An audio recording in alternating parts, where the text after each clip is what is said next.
اما بعد فاعوذ باللہ من الشیطان الرجیم بسم اللہ الرحمن الرحیم وما ارسلناک الا رحمۃ للعالمین صدق اللہ العظیم بابا سے برآمد پاک الصلاۃ والسلام علیکہ سیدی یا رسول اللہ الصلاۃ والسلام علیکہ سیدی یا حبیب اللہ الصلاۃ والسلام علیکہ سیدی یا نبی اللہ وعلی آلکہ و اصحابکہ سیدی یا محبوب اللہ تنم فرسودہ جاں پاراز ہجراں یا رسول اللہ دلم پی مرتا آواراز اسیاں یا رسول اللہ ذکر داخی شہیرانم سیاہ شدروز اسیانم پشیمانم پشیمانم پشیمان یا رسول اللہ چون بازوِ شفاعت را کشائی بر گناہ گارا مکن محروم جا میرا در آ جا یا رسول اللہ جو سوے من گزر آری منی مسکین زینا داری فدائے نقش نالانت کنم جاں یا رسول اللہ فدائے نقش نالانت کنم جاں یا رسول اللہ فدائے نقش نالانت کنم جاں یا رسول اللہ گناہ گارم سیاہ کارم شفاعت یا رسول اللہ خراب و فستہ و خارم شفاعت یا رسول اللہ تو غنی از ہر دو عالم من فقیر روز محشر عذرہائے من پذیر گر تمی بینی حساب ناگزیر از نگاہ مصطفیٰ پنہا بگیر از نگاہ مصطفیٰ پنہا بگیر از نگاہ مصطفیٰ پنہا بگیر میری زندگی کا مقصد تیرے دین کی سرفرازی میں اسی لیے مسلمان میں اسی لیے نمازی میری نہایت واجب الاحترام عزیز بزرگوں دوستوں جیسا کہ آپ کو یاد ہوگا کہ ہم نے سرکاری دو عالم صلی اللہ علیہ وسلم کی وصیتوں کے حوالے سے ایک موضوعات کی سیریز کا آغاز کیا ہے جس پہ پہلا موضوع ہمارا مکمل ہوا آج حضور علیہ السلام کی مزید جو وصیتیں ہیں وہ آپ کے گوش گزار کروں گا اللہ تعالیٰ کی بارگاہ میں دعا ہے اللہ تعالیٰ سن سنا کے عمل کر کے آگے پہنچانے کی توفیق عطا فرمائے یہ حضرت ابو ذر غفاری رضی اللہ تعالیٰ عنہ کو حضور علیہ السلام نے وصیتیں فرمائی ہیں اور یاد رکھیں کہ وصیت ایک خاص بندے کو ہے لیکن اس میں مفہوم عام ہے یعنی آپ یہ سمجھیں کہ جتنی بھی باتیں ہیں یہ کریم آقا صلی اللہ علیہ وسلم مجھے فرما رہے ہیں آپ کو فرما رہے ہیں یعنی آپ اپنی طرف اس کو منسوب کریں یہ ساری وصیتیں کریم آقا صلی اللہ علیہ وسلم ہمیں فرما رہے ہیں حضرت ابو ذر غفاری رضی اللہ تعالیٰ عنہ کو فرمایا کہ یا ابا ذر انہ سیکون بعد امراء یمیتون الصلاۃ فصلی الصلاۃ لوقتها فرمایا کہ اے ابو ذر ان قریب میرے بعد کچھ امراء امیر لوگ حکومتی عہدے داران آئیں گے یمیتون الصلاۃ وہ نماز کا وقت فوت کر دیں گے نماز کا وقت فوت کریں گے فصلی الصلاۃ لوقتها تم نماز کو اس کے وقت میں ادا کرنا یہ حضرت ابو ذر غفاری رضی اللہ تعالی عنہ کو حضور علیہ السلام فرما رہی اس میں حدیث شریف میں یہ تاکید ہے دو باتوں کی اہم ترین ایک تو جو امیر ہیں جو بادشاہ وقت ہوتا ہے اس کی اطاعت کا حکم ہے اگر وہ قرآن و سنت کے مطابق چلتا ہے تو اس کی اطاعت کرنا ہمارے اوپر یہ لازم ہے یہی ہمیں متحد بھی رکھے گی اور یہی ہمیں آگے بڑھنے میں کامیابی بھی دے گی جو میرے وقت ہو کوئی بھی عہدے داران ہیں حکومتی عہدے داران ہیں مثلا کوئی پولیس کا آفیسر ہی ہے جو ہمارے اوپر جو حکومت کرنے والے حکومتی ادارے ہیں جتنے بھی ہمارے لیے ان کا ادب کرنا ان کا احترام کرنا ان کا حکم ماننا یہ لازم ہے انارکی جو ہے وہ جائز نہیں ہے یعنی لا قانونیت نہیں ہے اسلام نے یہ کہا کہ آپ اپنے حکمرانوں کا ادب کریں بلکہ دوسری روایت میں حضرت ابو ذر فرماتے ہیں کہ مجھے سرکار دو عالم صلی اللہ علیہ وسلم نے یہ فرمایا الفاظ یہ ہیں انا خلیلی اوصانی میرے دوست میرے یار میرے محبوب علیہ السلام نے مجھے وصیت فرمائی ان اسمع و اطیع وَإِن كَانَ عَبْدًا مُجَدَّ الْأَطْرَافِ فرمایا کہ میرا جو امیر ہے اگرچہ وہ کوئی غلام یا عیب دار بھی ہو تو میں پھر بھی اس کی اطاعت بھی کروں اس کی بات بھی مانوں دوسرا اس میں ایک تو امیر کی اطاعت کا حکم ہے، دوسرا سرکار دو عالم صلی اللہ علیہ وسلم نے فرمایا کہ تم نماز کو وقت کے اوپر ادا کرو۔ یہ ہمارے ہاں بہت زیادہ بیماری پائی جا چکی ہے کہ ہم نماز کو وقت پہ ادا کرنا یہ اہتمام نہیں کرتے ہیں، بلکہ میں آپ کو اپنا پرسنل ایکسپیرینس بتاؤں، میری نگاہ میں جو پڑھے لکھے افراد ہیں جب وہ کسی بھی جاب پہ لگ جاتے ہیں، کسی بھی عہدے پہ چلے جائیں، تو یقین مانیں اگر وہ اسٹیٹس کانشیس بنے تو سب سے زیادہ مسجد ان کو نیچے والا مقام نظر آتا ہے۔ میں اس نتیجے پہ پہنچا، جیسے کہتے ہیں نا واٹر فائنڈز اٹس لیول، پانی نچلی سطح کی طرف اپنا رجوع کرتا ہے، تو میں درد دل سے یہ عرض کروں کہ سب سے جو نچلی جگہ پورے محلے میں یہ وہ مصلی محمدی نظر آتی ہے۔ اکثر لوگ جب جاب ہولڈرز ہو جاتے ہیں پھر وہ نماز کا اتنا اہتمام نہیں کرتے، وہی نوجوان وہ F A B A M A کرنے کے بعد مسجد کے پلر کے ساتھ لگ کے بیٹھ کے 5 نمازیں پڑھتا ہے، بڑے ادب کے ساتھ مسجد کے جتنے بھی بزرگ ہیں ان سے بڑھ بڑھ کے سلام لے گا، قاری صاحب کا ادب کرے گا اور پھر یہ دعائیں کروائے گا، وہ خود دعائیں نکلے کہ یا اللہ اس کو بھی جاب عطا کر دے، بزرگ دعا کریں گے۔ یقین مانے جیسے ہی اس کو جاب ملتی ہے وہ ایک ایسا پرندہ بن جاتا ہے جو اڑ جاتا ہے، دوبارہ گھونسلے میں واپس نہیں آتا ہے۔ میں نے اکثر دیکھا ہے پڑھے لکھے لوگوں کو، جاب ہولڈرز کو، وہ گھر میں نماز پڑھنے کا اہتمام کریں گے۔ گھر میں کیسے ہے، چلو یہ کرکٹ کا میچ لگا ابھی وقت پڑا ہوا ہے، پڑھ لیتے ہیں نماز۔ میرے ایک دوست ہے، اکثر وہ ایک سرکاری محکمے میں ہے، اکثر اس کا فون آتا ہے مہینے بعد 10 دن کے بعد، علامہ صاحب ذرا بتانا صبح صبح کوئی نماز ختم ہونے میں کتنا وقت پڑا ہے۔ کبھی ایسے ہوا ہے کہ جاب پہ جانا ہو اور بندہ یہ پوچھے جی جاب پہ جانے میں کتنا وقت پڑا ہے، خود بخود ہی پورا گھر میں ہائی الرٹ ہوتا ہے بھی حضرت صاحب نے جناب وہ جاب پہ جانا ہے، لیکن نماز کا اہتمام ہمارے یہاں نہیں ہے۔ آپ کاروبار میں دیکھ لیں، ہماری مسجد میں 1:20 پہ تقریر ختم ہو جاتی ہے، اکثر لوگوں کا جب میں گھر سے آ رہا ہوتا تانتا بندہ ہوا ہے 1:15 بجے کے دوڑ کے مسجد میں جائیں جمعہ پڑھ لیں۔ یہ کیسا اہتمام ہے؟ یہ تو نہیں ہے۔ وقت کے اوپر نماز ادا کرنا، جماعت کے لیے آپ یہاں پہ لنگر کھول لیں، جلسہ کروا لیں۔ عشاء کی نماز میں نے جتنے بھی 4-5 سال سے پروگرامز کروائے، عشاء کی جماعت میں 1-1.5 صف، اور اس کے بعد جب پروگرام شروع ہوتا ہے پوری مسجد اندر باہر سے بھر جاتی ہے۔ یہ ہمارا اہتمام ہے۔ ہم کبھی اپنے کاروبار کا شٹر ڈاؤن کرنا ہزاروں ہیلے بہانے کرتے ہیں، حضرت صاحب میرا سامان باہر پڑا ہوتا ہے، میرا ایسے ہوتا ہے، میرا ویسے ہوتا ہے، تو کیا اللہ تعالیٰ کو نہیں پتہ اس کے لیے کاروبار کرنا ہے؟ جس رب سے مانگتے اس رب کو نہیں پتہ ہے؟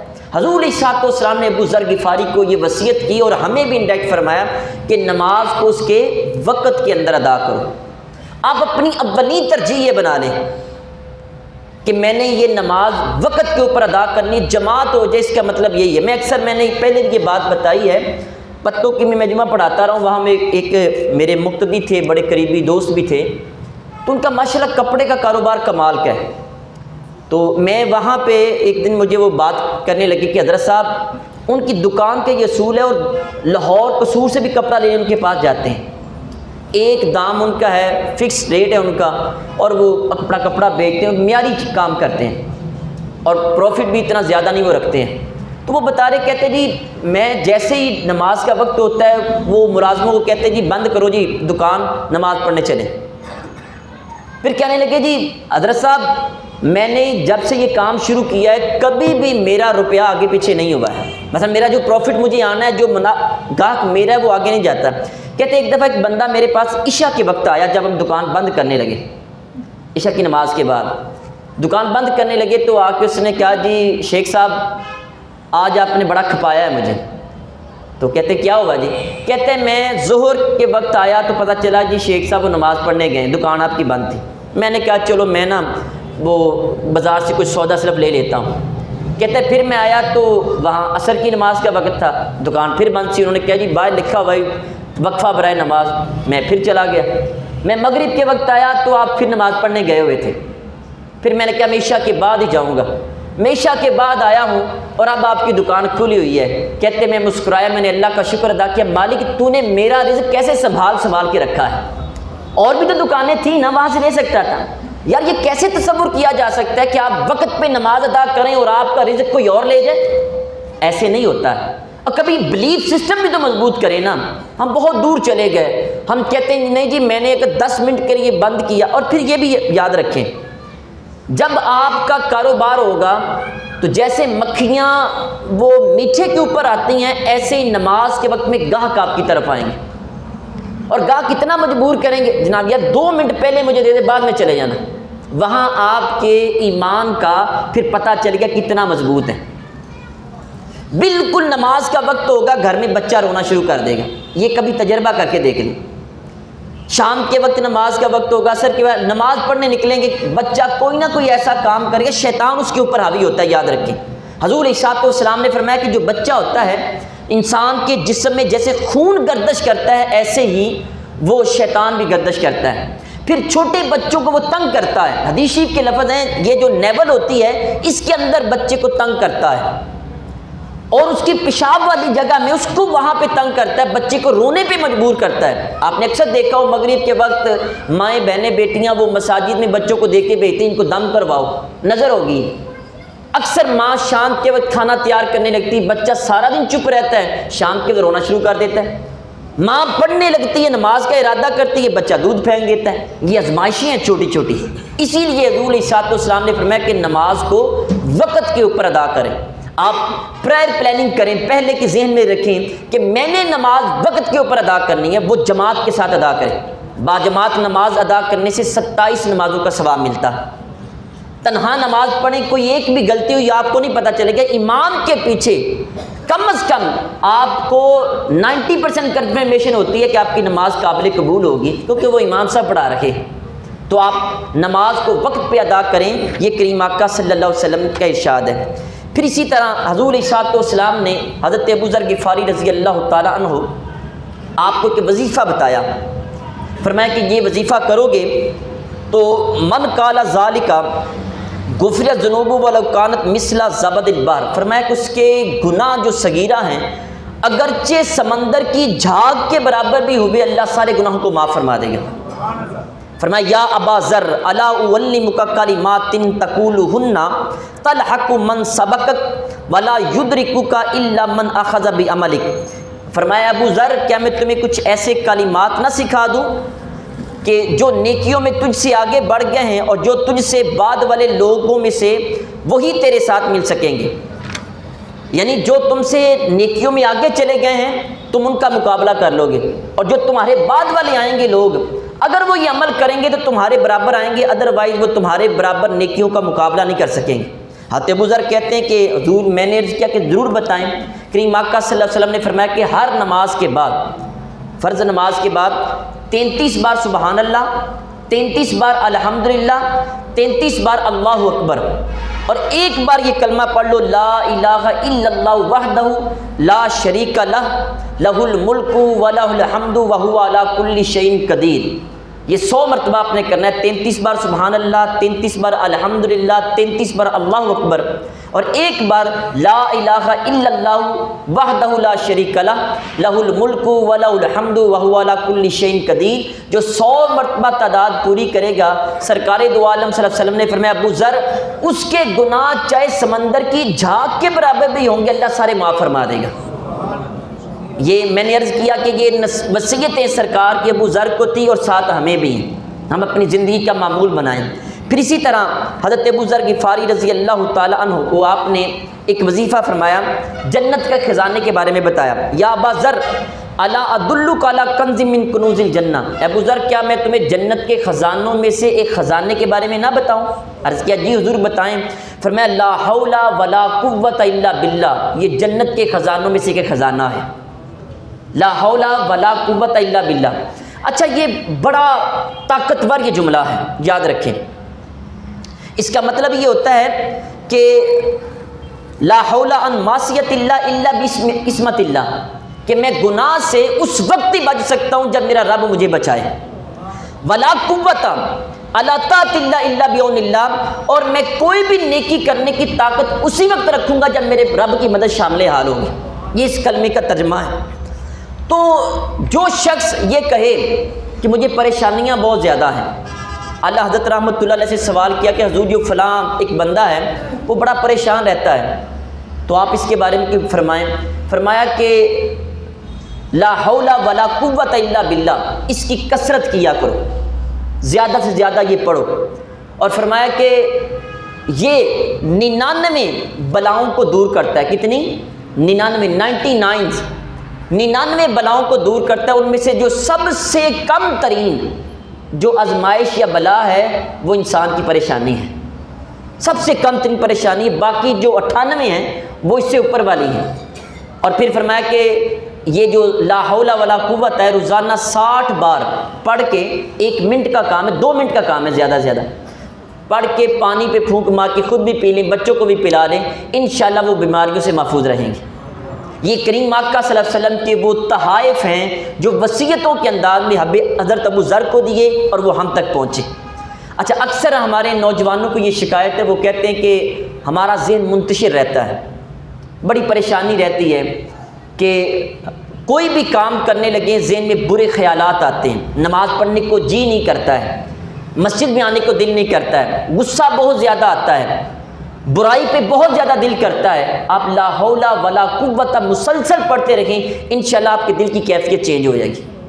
یہ بہت بڑا، یہ جنت کے خزانوں میں سے ایک خزانہ ہے جو کریم آقا صلی اللہ علیہ وآلہ وسلم نے دیا. اسی طرح حضور علیہ السلام نے حضرت ابو ذر کو ایک وصیت یہ بھی کی. فرمایا یا ابا ذر اذا صمت من الشهر 3 ایام فصم 13 و14 و15.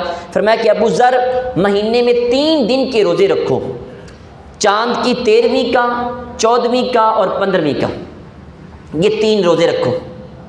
جو نوجوان یہ کہتے ہیں جی ہمیں بہت زیادہ یعنی کہ ذہن اور ہمارا جو نفس برائی کی طرف مائل کرتا ہے، وہ مہینے میں 3 روزے رکھا کر. بلکہ یہ اچھا یہ تعداد 3 دنوں میں ہی، ایک حدیث میں یہ ہے کہ مہینے میں 3 روزے رکھو، چاہے کوئی بھی دن رکھو آپ. بلکہ عرب کے اندر ابھی بھی معمول ہے، وہ پیر اور جمعرات کا روزہ رکھتے ہیں. روزہ ایک بہت بڑی اللہ تعالیٰ کے لیے عبادت ہے. فرمایا کہ روزہ میرے لیے، اس کی جزا بھی میں دوں گا. فار ایگزامپل میں نے روزہ رکھا، کوئی دکھائی دے رہا ہے آپ کو؟ نہیں دے سکتا. اس کا تعلق یا میرے رب کو پتہ ہے یا مجھے پتہ ہے، تیسرے بندے کو پتہ ہی نہیں ہو سکتا. میں نماز پڑھوں بندہ دیکھ سکتا ہے، میں نے امامہ رکھا، داڑھی رکھی، ہر بندہ دیکھ رہا ہے. میں حج کرنے جاؤں چلتا ہوا کوئی دیکھ سکتا ہے. کوئی بھی کام کروں، میں زکوٰۃ دیتا ہوں، کوئی بندے کو پتہ چلے گا. لیکن روزہ ایک ایسی خفیہ عبادت ہے جس کا تعلق صرف رب کی ذات کے ساتھ. آپ سحری کے وقت اٹھے ہیں، آپ نے روزہ رکھ لیا، کسی کو نہیں پتہ ہے. روزہ انسان کی شہوت کو توڑ دیتا ہے، یعنی جو بے جا شہوت آتی، برے خیالات آتے ہیں، ان پہ کنٹرول کرنا چاہتے ہیں تو آپ روزہ رکھیں. میں اکثر عرض کروں آپ سے، جو آج کے دور کے والدین ہیں وہ اپنے جوان بچوں پہ ضرور دھیان دیں، چاہے بیٹیاں چاہے بیٹے ہیں. ان کو ایسے وظائف دیں گے، سرکار نے وصیتیں فرمائی ہمیں. آپ ان کو بتائیں کہ بیٹا لا حول ولا قوت الا باللہ کی کثرت کریں، اور مہینے میں آپ خود بھی روزے رکھیں، ان کو بھی تلقین کر. بلکہ یہ سردیوں کے دن ہی چھوٹے چھوٹے ہیں. اکثر بندہ صبح ناشتہ کر کے شام کو ہی کھاتا ہے، دوپہر کو دل ہی نہیں کرتا، دن ہی چھوٹا سا ہے. آپ روزے رکھنے کا اہتمام کریں، یقین مانیں اس سے بڑے فوائد ہیں. آپ روزہ رکھیں گے، آپ کا معدے کی جو بیماریاں ہیں وہ ختم ہو جائیں گی. کولیسٹرول لیول بندے کا نیچے آ جاتا ہے. اسی طرح انسان جب روزہ رکھتا ہے تو وزن گھٹنا شروع ہو جاتا ہے، جو فاضل چربی ہمارے اندر موجود ہے وہ پگھلنا شروع ہو جاتی ہے، انسان کا معدہ ٹھیک ہو جاتا ہے، دماغ تیزی سے چلتا ہے. یہ روزے کے فوائد ہیں. آپ کا بلڈ پریشر جو ہے وہ آپ کا ختم ہو جائے گا، شوگر لیول آپ کا ختم ہو جائے گا. یقین مانیں روزہ رکھیں. یہ سرکار دو عالم صلی اللہ علیہ وسلم نے یہ وصیت فرمائی. ابو ذر مہینے میں 3 روزے رکھا کرو. روزے رکھنے سے انسان جہاں یہ جسمانی بیماریاں دور ہوتی ہیں، وہاں روحانی بیماریاں جو شیطان آپ کے اوپر حاوی ہو جاتا ہے، دل کے اوپر، دماغ کے اوپر، سوچوں کے اوپر، وہ بھی سارا ختم ہو جائے گا. اسی طرح کریم آقا صلی اللہ علیہ وآلہ وسلم نے حضرت ابو ذر غفاری رضی اللہ تعالیٰ عنہ کو بہت کمال کی وصیت فرمائی. فرمایا کہ یا ابا ذر اذا طبخت مرقۃ فاکثر ماءھا وتعاہد جیرانک. یہ بہت ہی کمال کی وصیت ہے، اور یہ میں نے عرض کیا کہ ہر ایک کو فرمائی ہے.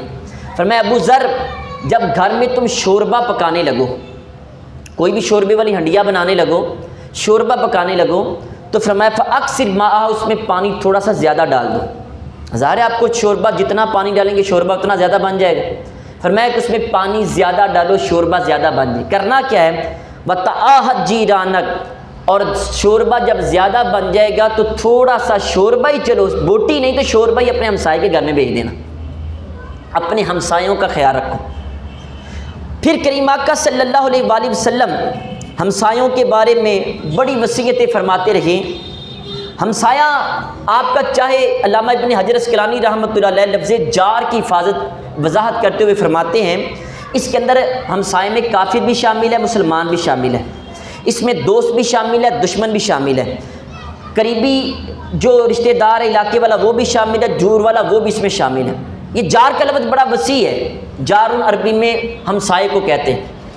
آپ کے ساتھ والا گھر اگر کافر کا بھی ہے تو آپ اس کے گھر میں بھی یہ گفٹ کے طور پہ سالم ضرور بھیجا کریں۔ آپ قربانی کا گوشت خود دینے سے علماء نے منع کیا ہے، اگر خود لینے کے لیے آ جائے تو دے سکتا ہے بندہ۔ آپ دیکھیں کہ آپ کے حسن سلوک کی وجہ سے کوئی کافر مسلمان ہو سکتا ہے۔ ہمارے جو معاشرے میں یہ جملہ کہا جاتا ہے ہمسایہ ماں پیو جایا، یہ ماں باپ کی جگہ پہ ہوتے ہیں۔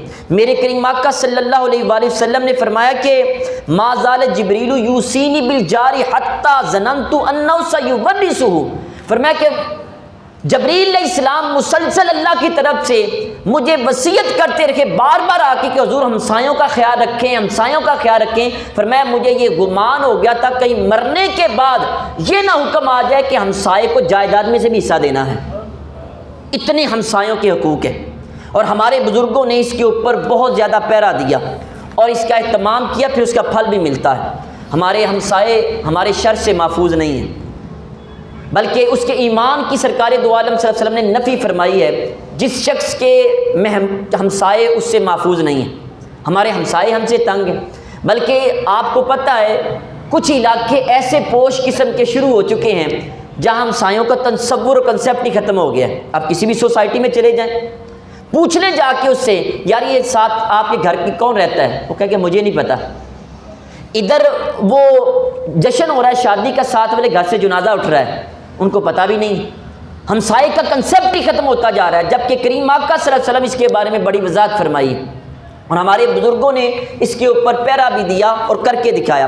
حضرت امام اعظم ابو حنیفہ رحمۃ اللہ علیہ کا ایک ہمسایہ تھا، تو آپ رات کو دن کو سارا کاروبار کرتے، بہت زیادہ امیر ترین تھے آپ، کپڑے کا آپ کا کاروبار تھا، بزاز تھے۔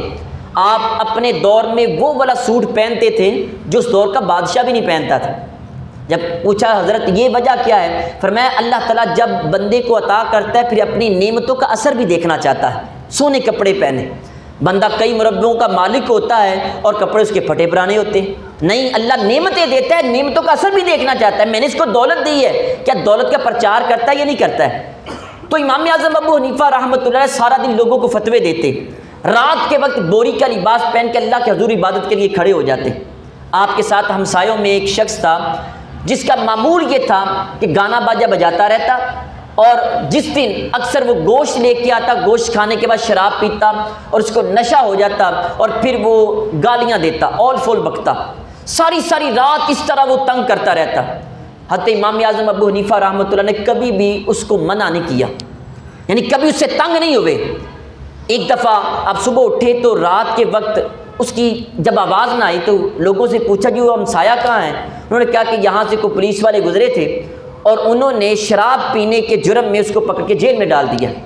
حضرت امام ابو حنیفہ رحمۃ اللہ علیہ آپ نے وہاں شاہی دربار میں پیغام بھیجا کہ میں وہاں پہ آ رہا ہوں، انہوں نے فوراً اہتمام کیا، وہ آپ کے بادشاہ شاگرد تھے۔ جب آپ وہاں گئے، جی حضور حکم کیا ہے؟ فرمایا میرا ایک ہمسایہ تمہارے سپاہیوں نے پکڑ لیا، اس کو پکڑ کے آزاد کر دو، اس کو آزاد کر دو۔ آپ نے اس کو جیل سے نکلوایا تو وہ آپ سے آ کے مخاطب ہوا، حضرت میں تو کئی مہینوں سے آپ کو تنگ کر رہا ہوں اور آپ نے بجائے مجھے جیل میں مزید پکڑوانے کے آپ نے مجھے جیل سے چھڑا دیا ہے۔ فرمایا کہ تم میرے ہمسائے ہو اور میں تمہارا خیال رکھتا ہوں، کہا کہ باقی باتیں بعد میں ہوگی، پہلے مجھے اپنے ہاتھ پہ توبہ کروا دے۔